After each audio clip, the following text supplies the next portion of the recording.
which I swore unto Abraham your father. My God, could it get any clearer than that?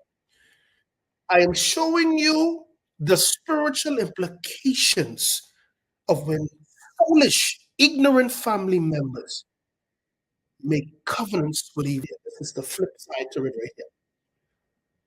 The spirit isn't coming to you by accident. The voices that you are hearing are not, you're not crazy. There are voices that you're hearing.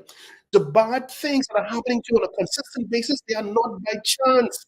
The spirit that your Freemason daddy, the spirit that your Eastern Star mother, the spirit that your whoever in Alpha, Kappa, Delta, whatever nonsense that you praising and worshiping, the spirit, listen, the altar that they went to and made the vow that they thought was a part of the brother and sisterhood, that's what made the agreement, the covenant. So the spirit now have the right to not only visit them, but to visit all that comes from them, their children, grandchildren. Great, you can see it. I'm going to prove it to you right here.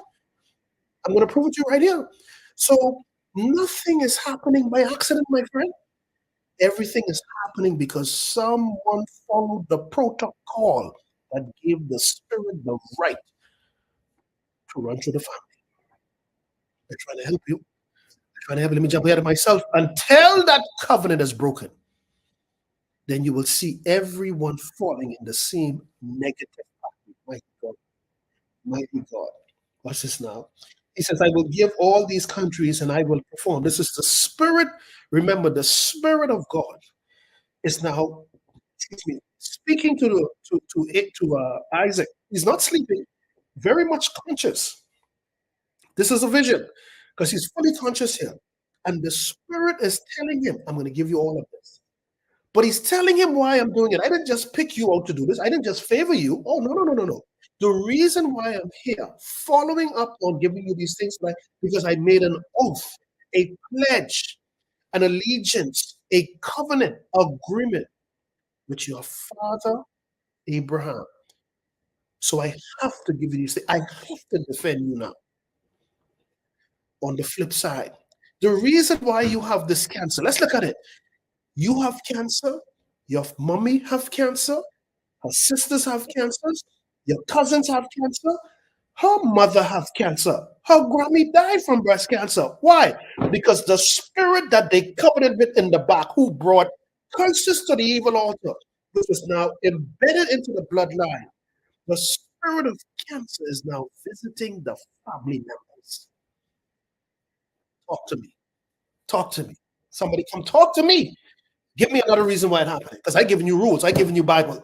Show me some other book. Because you all telling me God, man wrote the Bible. So show me where your alien friend wrote his Bible. Show me these rules. Show me your rules. I given you Bible. I given you rules.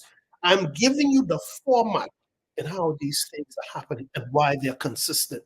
And until that covenant is broken, you will see a repetition of this. They're talking to somebody. Mhm. So you don't look convinced. Okay? So let's go look now for Abram's grandson. Because remember, Isaac was his son. So it was Abram who the covenant was made with, right? Then there was Isaac, his son. And Isaac had somebody named Jacob. So let's go to Genesis 28. Okay? Let's go to Genesis 28. And we're going to read from verse 10 to verse 22. All right? Let's go to Genesis 28. You see, because we need context. I love context. I love it. See, ain't gonna be no debate once we see context.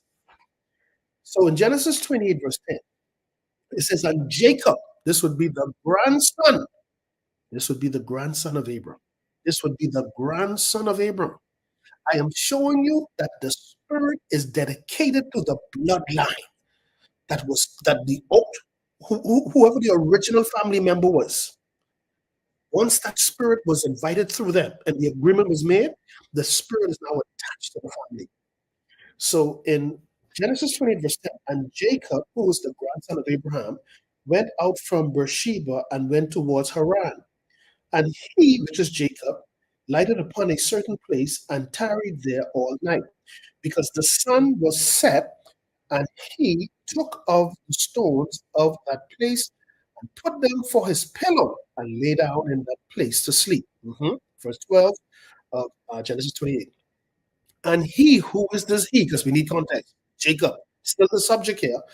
And he, which is Jacob, dreamed. He's now in the spiritual realm. Physical body on the ground with the rock on his head. But it isn't this physical body that's participating in what you're about to read. It is the spirit of Jacob that's going to engage with the spiritual beings in his dream or in the spiritual realm. So it says here in verse 12, and he dreamed, and behold, a ladder set up on the earth, and the top of it reached to heaven. And behold, the angels of God ascended and descended on it. What does it say? The ladder. So in this dream, this is the spiritual realm, because the dreams are just portal to the spiritual world.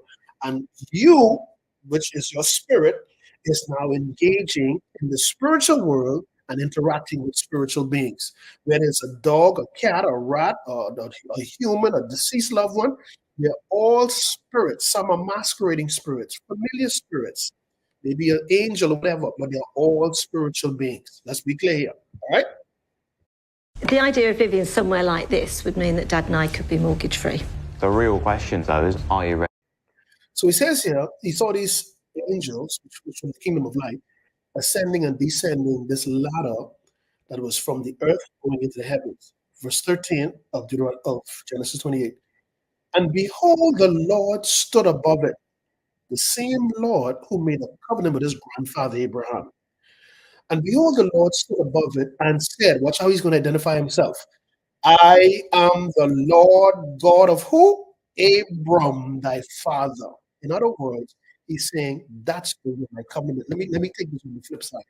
Okay? Now, I've never witnessed this personally, but I've consulted several people that told me about this experience I'm about to tell you. This one particular person, a good friend of mine's, one Sunday at her church, pastor had an encounter with a church member's son, who had a manifestation of demons. And as the pastor began to pray, and this demon began to come violent, that the person started walking like a crab or whatever, a dog on the floor. And as he's commanding the spirit to come out, and this isn't the first time I've heard such a story, the spirit spoke through the boy and said, we own him, for his grandmother made a covenant with us. Mm-hmm. Mm-hmm. Mm-hmm.